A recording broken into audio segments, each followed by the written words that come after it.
Hey, this is John with FLO. In this video, we're going to walk you through installing a tubeless valve.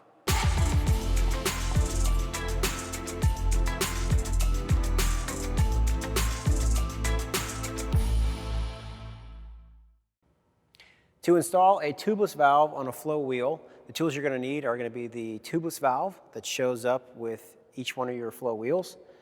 We use an X-Acto knife to make sure we can cut a hole in our tubeless tape.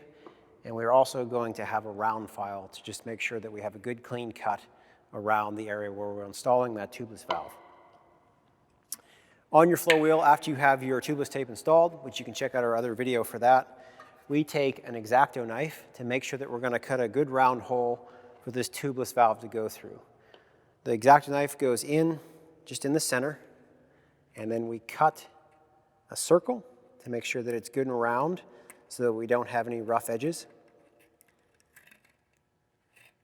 Once that's cut, you can remove any of that material that comes out of from the tubeless rim tape itself. And then we take a round file. That round file just goes in and just allows us to clean up the edges of that tubeless tape. Just very simple. You don't want to do too much so you don't affect the rim itself, but just to clean up that tape so we have a good round hole.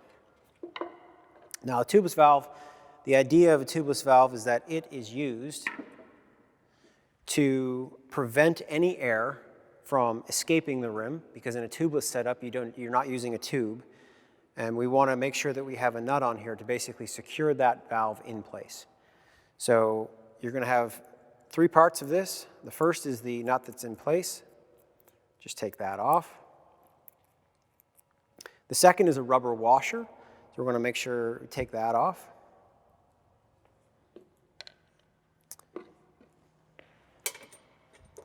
Now, with those two pieces off, you can take the tubeless valve itself and just insert it in the hole, like that.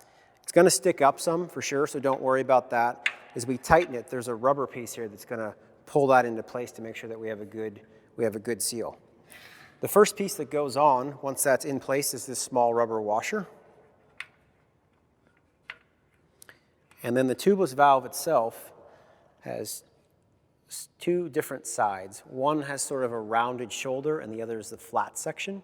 We want to make sure that the flat section of that nut goes towards that rubber washer. With that in place, bring that down and tighten it finger tight, which is, let's say, a good finger tight to make sure that it's in place. And what you'll see on this side as you are tightening that is that that rubber piece on the back side of that tubeless valve is getting squished into place. We're creating a good tight seal. Once that is finger tight, you're going to want to make sure that after you install the tire, you double check this nut. When you inflate the tire with air, what can happen is this can push it in even further and you're going to loosen that nut up, so you're just going to want to make sure that that is finger tight again. But that is how to install a tubeless valve on a FLO wheel.